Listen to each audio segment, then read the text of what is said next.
کرنا جملوں پہ. اے اللہ یہ آپس میں لڑے نا. اللہ یہ بھی کہہ سکتا تھا حبیب یہ نہیں قبول کرنی دعا. اللہ بے نیاز ہے نا, چاہے قبول کرے اور چاہے, توجہ کرو غور کرو بات پہ, اللہ چاہے تو قبول کرے چاہے تو. اے اللہ میری امت لڑے نا, تو یہ نہیں فرمایا حبیب قبول نہیں کرتا. کہ محبوب یہ دعا مجھ سے مانگ ہی نہ. اے حبیب تو دعا مانگ, تو مانگے میں قبول نہ کروں, یہ ہو نہیں سکتا. اس طرح کر یہ دعا مجھ سے. نبی پاک نے منافقین کے لیے دعا کرنی چاہیے کہ اے اللہ, اے مولا تو مہربانی فرما, اے اللہ کرم فرما, منافقین کو بھی بخش دے. تو میرے رسول پاک علیہ السلام فرماتے ہیں رب کریم نے مجھے منع کیا, اے محبوب یہ والی دعا, یہ دعا ہی نہ مانگ. یہ دعا اللہ کو کوئی مجبور کر سکتا, لیکن اگر اللہ پیار کرے تو. بھائی دنیا داری کا چودھری صاحب کا, مولوی صاحب کا, پیر صاحب کا ایک عام مشہور مقولہ ہے, فلاں بندہ آ گیا تھا اس کو میں انکار نہیں کر سکتا تھا. کیوں جی, وہ بندوق لے کے آیا تھا, کر دینا تھا انکار. فلاں آدمی آ گیا تھا پھر میں اس کو انکار, اور فلاں بندے کو ساتھ لے آیا تھا اس کو انکار ہو سکتا. کیوں جی, دو باتیں ہوتی ہیں, یا پیار بڑا ہے یا عزت بڑی ہے. دو ہی باتیں ہیں, یا میں اس سے پیار بڑا کرتا ہوں یا میں اس کی. اللہ اپنے نبی سے پیار بھی بڑا کرتا ہے اور اپنے نبی کی عزت بھی بڑی فرماتا ہے. بس یہ سمجھ لے بات. وسیلے کا معنی یہ ہے کہ اللہ اپنے نبی سے پیار کرتا ہے, اپنے محبوب کو اللہ بڑی عزت عطا فرماتا ہے. نبی پاک سید عالم صلی اللہ علیہ وسلم کے وسیلے کا یہ حال تھا کہ صحابہ ہر کام کے لیے دروازہ رسول پہ پہنچ جاتے تھے. پیاس لگی تو حضور کے پاس, بھوک لگی تو نبی پاک کے پاس, حضرت ابو ہریرہ کو حافظہ چاہیے تو نبی پاک کے پاس, کسی کو اولاد کی ضرورت ہے تو وہ رسول پاک کے پاس, کسی کو طاقت کی ضرورت ہے تو وہ بھی نبی پاک کے پاس. ہر آدمی جاتا تھا, انہیں پتا تھا دیتا خدا ہی ہے پر وسیلہ مصطفیٰ دیتا ہے صلی اللہ علیہ. اور حضور نے فرمایا انما انا قاسم, بخاری مسلم ہے, فرمایا میں تو بانٹنے والا ہوں, میں قاسم ہوں, میں قاسم ہوں. واللہ یؤتی, ہاں عطا کرنے والا اللہ ہے, میں قاسم ہوں اور دینے والا اللہ ہے. صحابہ ہمیشہ نبی پاک کے واسطے سے دعا مانگتے, انہیں پتا تھا اگر تیرے واسطے سے مانگوں تو کوئی دعا بے اثر نہ ٹھہرے. ترمذی شریف, ابن ماجہ, دیگر تمام کتب میں امام احمد نے اپنی مسند میں نقل کیا. حضرت عثمان ابن حنیف کہتے ہیں میں نبی پاک کے پاس بیٹھا تھا تو ایک نابینا صحابی آئے, عرض کرنے لگے یا رسول اللہ صلی اللہ علیہ وسلم میں نابینا ہوں, میرے لیے دعا کریں, اللہ مجھے آنکھیں عطا فرمائے, دعا کریں. اب حضور نے پتا کیا کہا, نبی پاک نے فرمایا دو باتیں ہیں, یا تو صبر کر لے یا میں دعا کر دیتا ہوں. صبر کرے گا تو اللہ جنت دے گا, یا تو صبر کر لے یا میں. صحابی بڑے پیارے تھے, کہنے لگے یا رسول اللہ جنت تو اللہ اپنے فضل سے دے گا ہی, میں نے نہیں صبر کرنا, مجھے آنکھیں چاہیے. اور پھر یہاں آ کے صبر کروں, این خزانے کے پاس جا کے صبر کروں, حضور میں نہیں صبر کرتا, آپ دعا کریں. نبی پاک نے دعا سکھائی, فرمایا 2 نفل پڑھ جا کے اور 2 نفل پڑھ کے میرے وسیلے سے دعا کر. کیا کر, اللہ سے کہہ کہ اللہ میں تیرے پاس تیرے رسول کا وسیلہ لے کے آیا ہوں, اور پھر کہنا یا محمد انی توجہت الیک, کہنا ہے محمد صلی اللہ علیہ وسلم میں آپ کے وسیلے سے اللہ کی بارگاہ میں حاضر ہوں. اور پھر اللہ سے کہنا کہ اے اللہ تو اپنے نبی کی سفارش میرے حق میں قبول فرما. کون سکھا رہا ہے, بولیے کس کو, بولیے. کہا جا میرے وسیلے سے جا کے دعا کر. حضرت عثمان کہتے ہیں وہ چلے گئے, 2 نفل پڑھے, حضور کے وسیلے سے دعا مانگی. فرماتے ہیں وہ چلے گئے پر ہم کوئی نہیں گئے. آپ کیوں نہیں گئے؟ تو صحابہ کا نظریہ بتاتا ہے کہ وہ گئے اس لیے نہیں کہ ہم حضور کا معجزہ دیکھ کے ہی جائیں گے. کہتے ہیں ہم گئے نہیں, تھوڑی دیر گزری تو وہ صحابی جو اندھے گئے تھے جب واپس آئے ہیں تو اللہ نے انہیں آنکھیں عطا فرما دی. گئے تھے تو نابینا تھے, آئے تو بینا ہے. میرے نبی پاک صلی اللہ علیہ وسلم کا توسل, حضور کا وسیلہ خود حضور نے سکھایا ہے, خود نبی پاک نے. اور صحابہ کرام علیہم رضوان اس مزاج پر پورے عامل تھے. حضرت عمر فاروق صحابہ میں ایک دانشور شخصیت کا نام ہے, علم کے لحاظ سے, عمل کے لحاظ سے, بصیرت کے لحاظ سے, تقوی کے لحاظ. ایک بڑی انفرادی اور منفرد شخصیت ہے. حضرت عمر کے زمانے میں قحط پڑ گیا, بارش نہیں ہوتی, حالات بڑے دگرگوں ہیں, پریشانی ہے. لوگ سیدنا فاروق اعظم سے پوچھتے ہیں حضور اب کیا بنے گا؟ جو میں نے پہلے حدیث آپ کی خدمت میں عرض کی وہ ترمذی اور ابن ماجہ سے. اب جو حضرت عمر کی روایت عرض کر رہا ہوں یہ صحیح بخاری میں موجود ہے. حضرت عمر فاروق رضی اللہ تعالیٰ عنہ کا زمانہ مبارکہ, قلت آ گئی, قحط آ گیا, بارش شدید ہے, صحابہ پریشان ہے. جناب عمر فاروق رضی اللہ تعالیٰ عنہ سے کہتے ہیں حضور کرنا کیا ہے؟ حضرت عمر پہلے تو خاموش رہے, پھر حضور کے چچا جناب عباس کو بلایا, کوئی بات نہیں کی. جناب عباس کا بازو پکڑا اور کھلے میدان میں لے گئے. حضرت عمر دعا کرتے ہیں اور پوری امت کو دعا کا طریقہ بتلاتے ہیں. حضرت عمر کہتے ہیں اگر قبول کرانی ہے تو یہ طریقہ اختیار کرو, اگر اللہ کی بارگاہ میں دعاؤں کو مستجاب کرانا ہے تو یہ رنگ ہے جو امت مسلمہ کو میں سکھا رہا ہوں. حضرت عمر نے جناب سیدنا عباس رضی اللہ تعالیٰ عنہ کو کھڑا کیا سامنے اور دعا فرمائی, اللہم انا نتوسل الیک بنبیک, اے اللہ ہم تیری بارگاہ میں تیرے نبی کے وسیلے سے دعا کرتے ہیں, فتسقینا, ہمیں بارش عطا فرما. ہمیں کس کے وسیلے سے؟ حضور. اور پھر کہا اللہم انا نتوسلک بام نبیک, اے اللہ ہم نے اپنے نبی کے چچا کے وسیلے سے بارش عطا فرما. اے اللہ ہمیں اپنے رسول کے چچا کے وسیلے سے, حضرت عباس کے وسیلے سے بارش دے. صحابہ کہتے ہیں جب ہم گئے تھے دعا مانگنے تو خشک سالی تھی, اور جب گھروں کو آ رہے تھے تو ہمارے کپڑے بارش سے بھیگ چکے تھے. اللہ نے بارش عطا کس کے وسیلے سے؟ حضرت عباس. اچھا یہ بات یہاں قابل غور ہے, حضرت عمر کے وسیلے سے بھی دعا ہو سکتی ہے, دعا سیدنا عمر فاروق کے وسیلے سے بھی, لیکن حضرت عمر رضی اللہ تعالیٰ عنہ نے نبی پاک کے چچا, چونکہ حضرت عباس جب آیا کرتے تھے تو حضور کھڑے ہو کے استقبال فرماتے تھے آپ کو دیکھتا ہوں تو مجھے اپنے والد کی یاد آتی ہے. حضرت سیدنا عمر نے بتلایا کہ میں اس کو لے کے جا رہا ہوں جو نبی پاک کے زیادہ قریب ہے, جو حضور کے زیادہ قریب ہے, ان کے وسیلے سے دعا فرمائی. امت کو کیا درس دیا؟ فرمایا جو بھی حضور کے قریب ہو اس کے وسیلے سے دعا کرو, اللہ تمہیں آسانیاں نصیب فرمائے گا. اب ہمارا حال یہ ہے, انتشار ہی انتشار ہے, اختلاف اختلاف, شک کی شک ہے, پریشانی پریشان. واضح حدیثیں موجود ہیں. میں آج ایک صاحب کو پڑھ رہا تھا, پتہ نہیں لوگ کیوں پریشانی کا شکار ہیں, کیوں لوگ اس آزمائش کا شکار ہیں. کہتے ہیں جی وسیلہ نہیں دینا چاہیے, سیدھا سیدھا نیک عمل کرو. او میرے بھائی, میں نے کہا کہ اللہ کسی وسیلے کا محتاج, اللہ محتاج نہیں, لیکن اس کی عادت ہے وہ وسیلے کو پسند فرماتا ہے. باریک بات مشکل ہوتی ہے لیکن موٹی بات تو سمجھ میں آنی چاہیے نا. کوئی شخص ایسا ہے جسے اللہ نے بغیر ماں باپ کے وسیلے کے پیدا کر دیا ہو, حالانکہ اللہ پیدا کرنے پہ قادر, حضرت آدم کو کیا ہے نا, حضرت حوا کو, جناب عیسیٰ علیہ السلام کو بغیر باپ کے پیدا, لیکن یہ اس کی عادت, وہ جب پیدا کرتا ہے تو ماں باپ کے وسیلے سے پیدا کرتا ہے, پھر جب روزی دیتا ہے تو پھر بھی کسی نہ کسی, کیا اس نے حکم دے دیا؟ روزی کون دیتا ہے؟ تو اللہ کا یہ حکم ہے کہ کنڈی لگا کے اندر پنکھا چلا کے سوئے رہو, روزی پہنچ جائے گی. کہتا اٹھ, کوئی سبب پیدا کر, باہر نکل, محنت کر, وسیلہ بنا.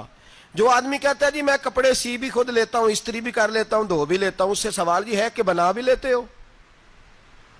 اس کا مطلب ہے اللہ نے بندوں کو بندوں کا محتاج, بندوں کے لیے بندوں کا وسیلہ اللہ نے رکھا ہے. ہماری یہ موٹی سی بات بھی عقل میں نہیں آتی, موٹی سی بات بھی.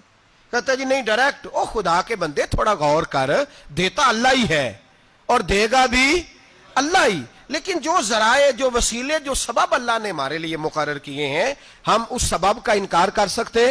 شفا کون دیتا ہے؟ دوائی لینے کس کے پاس جاتے ہو؟ تو آپ اس طرح کریں نا, چپ کر کے گھر بیٹھیں, تسبیح پڑھیں, یا شافی الامراض, یا شافی الامراض, او شفا دینے والے, او شفا دینے والے. سارا دن یہ وظیفہ پڑھیں, شفا کون دے گا؟ تو وظیفہ پڑھو چپ کر کے, دوائی لینے کیوں گئے ہو؟ لیکن اللہ کے حبیب کا ہی فرمان ہے کہ بیمار ہو جاؤ تو دوائی بھی کھاؤ, پرہیز بھی کرو. یہ سارے فرمان ہمیں بتاتے ہیں کہ وسیلہ لینا, وسیلہ دینا, یہ تو اللہ تبارک و تعالیٰ کا طریقہ مبارکہ ہے. لوگ اتنی سی بات کو نہیں سمجھتے, اور قرآن نے واضح طور پہ کہہ دیا وابتغوا الیہ الوسیلہ. اور سورہ بقرہ گھر جا کے کھولنا, آیت نمبر 89, 80 اور 9, 99 آیت پڑھنا. کفار نے، یہودیوں نے نبی پاک کی علامتیں پڑھ لی تھی تورات، زبور اور انجیل میں.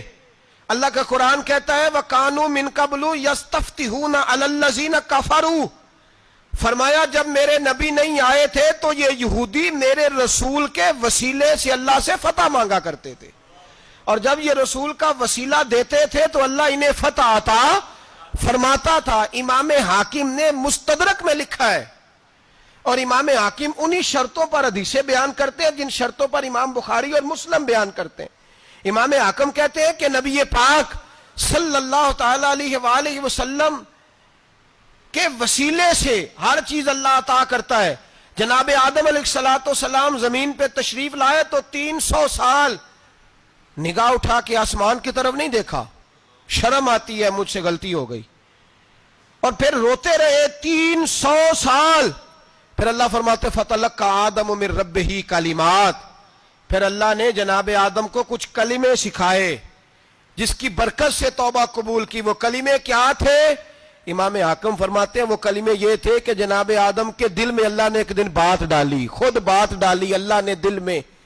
حضرت آدم کہنے لگے اے اللہ، جب میں نے آنکھ کھول لی تھی تو جنت کے دروازے پہ میں نے لکھا ہوا دیکھا تھا لا الہ الا اللہ محمد الرسول اللہ صلی اللہ علیہ.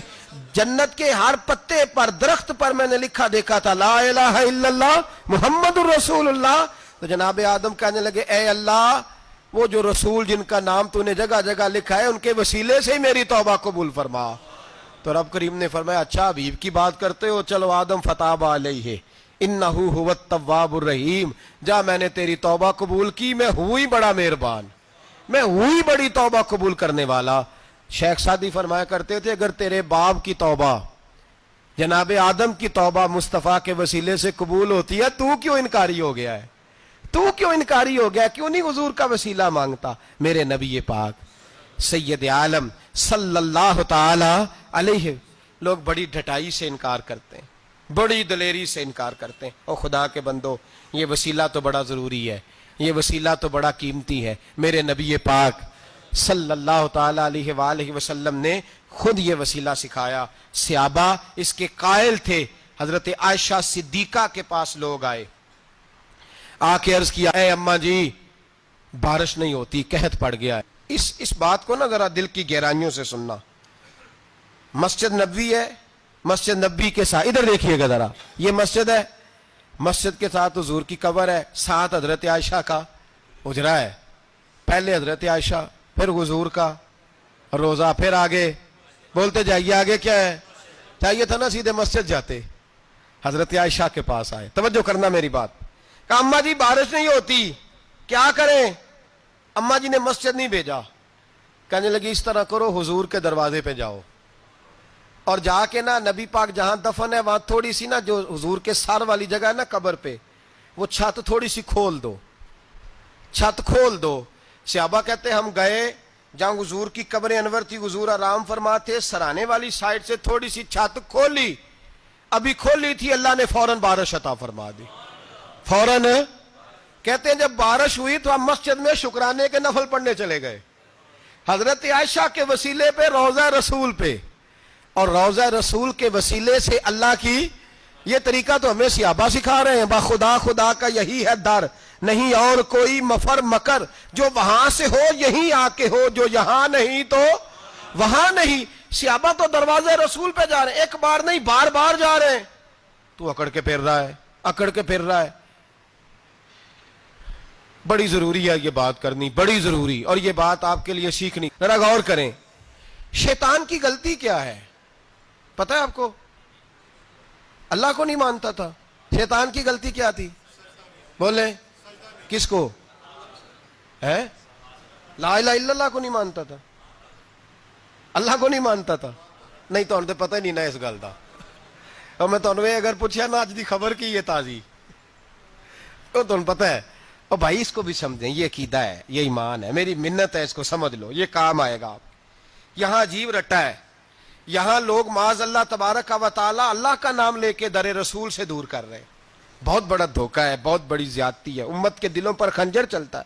اور میرا تو کلیجہ پھٹتا ہے جب میں ایسی تحریریں پڑھتا اور سنتا. یار تو کیا بیان کر رہا ہے؟ ڈر اللہ سے مرنا نہیں, نبی پاک کو منہ نہیں دکھانا, تو کیا کر رہا ہے؟ بتا نا شیطان کی غلطی کیا تھی. وہ تو صاف ستھری بات کر رہا تھا, یا اللہ ایک نہیں تو لاکھ سجدہ کرا میں تجھے کرتا ہوں. اللہ نے فرمایا ادھر آنا, میرے محبوب کو سجدہ کر. کہنے لگا نہیں کرتا. فرمایا فخرج فإنک رجیم, نکل جا تو لعنتی ہے. جو حضرت آدم کو وسیلہ نہ مانے وہ لعنتی ہے, اور جو روضہ رسول پہ کھڑا ہو کے کہے میں نبی کو وسیلہ نہیں مانتا, جو دروازے رسول پہ پہنچ کے کہے میں نبی پاک کو وسیلہ نہیں مانتا, جو مصطفیٰ کے وسیلہ ہونے کا انکار کرے, تو کہتا ہے کہ دنیا میں وسیلہ نہیں مانتا. اللہ تو قیامت کے دن بھی کہتا ہے جو مصطفیٰ کے پاس سے ہو کے آئیں گے میں بخش دوں گا. شفاعتی لأہل الکبائر من امتی, حضور فرماتے ہیں موٹے موٹے گناہگار آتے جائیں گے, کالی کملی کے نیچے چھپاتا جاؤں گا, جنت میں بھیجتا جاؤں گا. وہاں قیامت میں تیری معافی نہیں ہو رہی, تو یہاں نہیں مان رہا. بریلی کے امام فرماتے ہیں آج لے ان کی پناہ, آج مدد مانگ ان سے, کل نہ مانیں گے قیامت میں اگر. اور دیکھ تو کہتا ہے میری نمازیں, میرے روزے, میری زکاتیں, میرا جہاد کام آئے گا. سن, حضرت عبد الرحمن ابن عوف صحابہ میں سے تگڑا آدمی, اتنا بڑا شخص, اتنا بڑا آدمی کہ جس کے پیچھے میرے رسول نے نماز ادا فرمائی ہے. اتنا بڑا شخص, ہر جہاد میں سب سے پہلے, سب سے امیر تھے, صدقات خیرات بڑھ بڑھ کے دیتے تھے, ساری نیکیاں ہیں. ایک بی بی نبی پاک کے لیے قمیض بنا کے لائی. ایک حدیث یہ ہے, یہ بخاری مسلم ہے, ایک حدیث یہ ہے کہ چادر بنا کے لائی, چادر بنا کے لائی, بڑے اچھے نگار نکالے, دروازہ رسول پہ آئی, حضور میری قبول کر لیں. نبی پاک نے چادر اوڑی, اگرچہ ان کا نام شارحین نے لکھا ہے, صحیح حدیث میں صرف ایک صحابی کے لفظ ہے. شارحین کہتے ہیں کہ وہ عبد الرحمن ابن عوف تھے. چلو یار کوئی اور بھی تھے تو صحابی تو تھے نا, صحابی سے زیادہ تو نیک عمل ہم نہیں نہ کر سکتے. وہ صحابی تھے, یا حضرت عبد الرحمن ابن عوف تھے. آئے, آ کے کہنے لگے یا رسول اللہ بڑی پیاری لگ رہی ہے آپ کو چادر. حضور بنانے والے نے تو بڑی بنائی تھی, پر جب آپ پہ آئی ہے پھر تو نورون علی نور ہی ہو گئی ہے. حضور بڑی پیاری, کیا بات ہے, کیا بات ہے. مکھ چند بدر شاہ شانی ہے, متھے چمک دی لاٹ نورانی ہے, کالی زلف تے اکھ مستانی ہے, مخمور اکھی ہیں مد بھریاں. سبحان اللہ, سبحان اللہ, سبحان اللہ. ما اجملکا ما اکملکا. اور جو آخر میں بات کی وہ بڑی بڑی منفرد ہے, کتھے مہر علی تے کتھے تیری ثنا, مشتاق اکھی کتھے جاڑیاں. پھر کہنے لگے کوئی مثل نہ ڈھولن دی, تو چپ کر مہر علی ایتھے جا نہیں بولن دی, تو چپ کر مہر علی ایتھے جا نہیں. لم جاتی نظیر کا فی نظر مثلے, تو نشد پیدا جانا ایتھے جا نہیں بولن دی. جناب عبد الرحمن, حضور کیا بات ہے. والضحیٰ واللیل اذا سجا, حبیب کیا بات ہے. حضور نے فرمایا تجھے اچھی لگ رہی ہے؟ کہا حضور بڑی اچھی لگ رہی ہے, قربان جاؤں, کون دیتا ہے دینے کو منہ چاہیے, دینے والا ہے سچا ہمارا نبی. حضور نے فوراً چادر اتاری, کا عبد الرحمن لے لو. دے کے حضور چلے گئے. صحابہ گرد کٹھے ہوئے, محفل کا رنگ ہی بدل گیا. تھوڑی دیر پہلے مسکراہٹ تھی, ایک صحابی غصے سے بولے, کہنے لگے عبد الرحمن یار تو تگڑا بندہ ہے, تو چاہے تو ابھی باہر جا کے 100 چادر اس طرح کی خریدے. حضور تو کسی کی قبول ہی نہیں کرتے, بڑی مشکل سے کسی کی چیز لیتے ہیں, غریب کا خیال رکھتے ہیں. حضور نے قبول کر لی تھی تو عجیب آدمی ہے, تو نے مانگ لی, یہ خیال نہیں آیا. پہلے مسکراہٹیں تھیں جب حضور اور جناب عبد الرحمن, اب سنجیدگی آئی. اب سنجیدگی کے فوراً بعد جب صحابی نے سوال کیا تو محفل میں آنسو آ گئے. حضرت عبد الرحمن رو پڑے, نمازیں بھی ہیں, جہاد بھی ہے, پر فخر نہیں کسی بات پہ, رو پڑے. کہنے لگے او بیلیا تیرا کیا خیال ہے, میں نے اوڑھنے کے لیے لی ہے, پہننے کے لیے لی ہے؟ فرمانے لگے نہیں, اللہ کی عزت کی قسم, میں نے تو اس لیے لی ہے جب مروں گا تو گھر والوں کو کہوں گا مجھے نبی پاک کی چادر میں کفن دینا. اٹھانا بخاری پڑھنا, حضور کی چادر میں کفن دینا, اس لیے کہ مجھے پتا ہے جب مصطفیٰ کی چادر اوڑھ کے جاؤں گا تو اللہ بے حساب ہی بخشش فرما دے گا. تو نبی پاک کے وسیلے کا قائل نہیں, یہاں چادر کی بات ہو رہی ہے.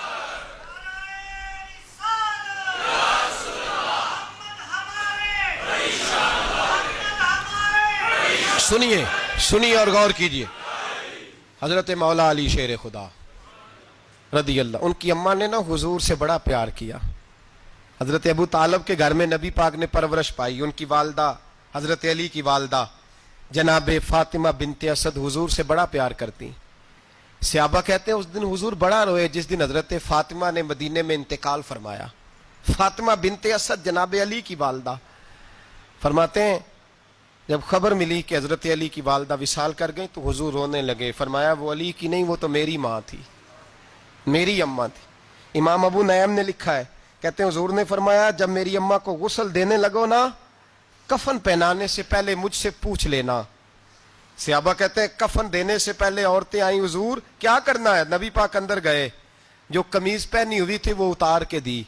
فرمایا چٹے رنگ کا سفید رنگ کا کفن نہ دینا, میرا کرتا پہناؤ میری اماں کو. حضور نے کفن دیا. حضرت ابو ذر غفاری فرماتے ہیں جب جنازہ پڑھ لیا نا تو نبی پاک فرمانے لگے قبر صحیح بنائی ہے تم نے؟ حضور صحیح بنائی ہے. فرمایا نہیں لگتا نہیں. فرماتے ہیں یہ کہتے کہتے میرے نبی قبر میں اتر گئے, میری آنکھیں برس پڑی. میں نے کہا علی کی اماں رب تجھ سے کیا حساب لے گا, ساری رحمتیں تو پہلی تیری قبر میں آ گئی. عشق سرکار کی ایک شمع جلا لو دل میں, بعد مرنے کے قبر میں بھی اجالا ہوگا. نبی پاک قبر میں لیٹے پھر بیٹھے, فرمایا صحیح ہے قبر. پھر میرے نبی پاک نے دفن کیا ان کو. پھر دیر تک دعا کرتے رہے اور رو کے فرمانے لگے اے اللہ اپنے نبیوں کے وسیلے سے اور میرے وسیلے سے میری اماں کی قبر روشن کر دے. حضرت ابو ذر فرماتے ہیں کسی کا دل نہیں کرتا اس کی ماں مرے, آج میرا دل کرتا تھا کاش میری مر جاتی, یہ فضیلت میری اماں کو نصیب ہوتی. سیدنا ابو ذر فرماتے جب حضور رخصت ہونے لگے تو میں قریب گیا, میں نے کہا حبیبہ ذرا یہ رنگ مجھے بھی سمجھائیں. تو حضور نے فرمایا میں نے اپنا کرتا اس لیے پہنایا ہے کہ جب میرا کرتا فاطمہ بنت اسد کو پہنایا جائے گا تو اس کے توسل سے اللہ انہیں جنت کا جوڑا عطا فرمائے گا. اور قبر میں اس لیے اترا ہوں کہ جب میں قبر میں اترا ہوں تو اب میری اماں کی قبر تنگ نہیں ہوگی بلکہ اللہ میری برکت سے کشادگی عطا فرما دے گا. پسے مردن فرشتوں نے جو تلاشی لی تو کیا نکلا, فقط ایک دل کے گوشے سے خیال مصطفیٰ نکلا. اور میاں صاحب تو تڑپ اٹھے, کہنے لگے قبر میری تے میرے اپیرا, جے کر پاویں پھیرا قبر میری تے. چلو زندگی میں بھی دعا رہی, زندگی میں بھی دعا رہی کہ تو آئے, میں کو جیتے میرا دل بر سونا کیوں کر اس نو بھاواں, وہ ویڑے میرے وڑدا نہ ہی میں پئی لکھ وسیلے پاواں. میں نے زندگی میں بھی کہا وہ نہیں آیا, کی سی جے درد بن کے آ جاندو, نہیں آیا. میاں صاحب کہتے ہیں میری قبر میں بھی یہ دعا رہی, قبر میری تے میرے اب پیرا جے کر پاویں پھیرا قبر میری تے میرے اب پیرا جے کر پاویں پھیرا قبر دے وچوں ہڈیاں اٹھ کے مجرا کر سن تیرا. تو آ تو صحیح. میرے رسول پاک سید عالم صلی اللہ علیہ وسلم خود قبر میں لیٹ گئے. او بھائی یہ وسیلہ اتنا پیارا, یہ وسیلہ حضرت ابو ذر فرماتے ہیں دل کرتا تھا یہاں میری اماں ہوتی. اتنی کرم نوازیاں, اتنی بندہ نوازیاں, اتنی رحمتیں. حضور نے خود حضرت زینب نبی پاک کی صاحبزادی بڑی بیٹی کا وصال ہوا, حضور اس دن بھی بڑا روئے اور فرمایا جب میری بیٹی کو غسل دے لو تو پہلے مجھے بتانا, کفن نہ دینا. صحابہ کہتے ہیں حاضر ہوئے, یا رسول اللہ بی بی صاحبہ کو غسل دے لیا کیا کرنا ہے؟ تو حضور نے اس دن بھی کرتا اتار کے دیا. فرمایا میری قمیض میں میری. او بھائی یہ وسیلہ نہیں, یہ تجھے وسیلہ. ایک صحابی حضرت ابو معذورہ, شریعت میں کندھے تک بال رکھنا جائز ہے. اس صحابی کے اتنے لمبے بال تھے کہ جب وہ بیٹھتے تھے تو نیچے دب جاتے تھے. لوگوں نے منع کیا کٹواتا کیوں نہیں؟ فرمانے لگے نہیں کٹوانے. کہا کیوں؟ فرمانے لگے قبر میں لے کے جانے, قبر میں. کہا کیوں؟ فرمایا ان بالوں پہ ایک دفعہ نبی پاک نے ہاتھ رکھا تھا, حضور نے دست مبارک رکھا تھا, میں ساتھ للہد میں عشق رخ شاہ کا داغ لے کے چلے. ہم نے اندھیری رات سنی تھی چراغ. عبداللہ بن عتیق صحابی ہیں, حضور نے گستاخ قتل کرنے بھیجا, انعام دیے. انتقال کا وقت آیا تو بچوں کو بلایا, کہنے لگے یہ ایک ڈنڈا ہے عصا ہے, جب مروں تو میری قبر میں رکھنا. کہا ابا جی سنا نہیں کبھی کسی نے ڈنڈا قبر میں رکھا ہو, ایسا آپ کی قبر میں کیوں رکھے؟ فرمایا بیٹا تمہیں پتا نہیں, یہ معمولی نہیں, یہ وہ ہے جو میرے رسول نے مجھے دیا تھا. یہ میری قبر میں, قبر میری تے میرے پیرا جے کر پاویں پھیرا, قبر دے وچوں ہڈیاں اٹھ کے مجرا کن سن تیرا. پسے مردن فرشتوں نے جو تلاشی لی تو کیا نکلا, فقط ایک دل کے گوشے سے خیال مست. حضرت انس بن مالک کہتے ہیں مر جاؤں تو حضور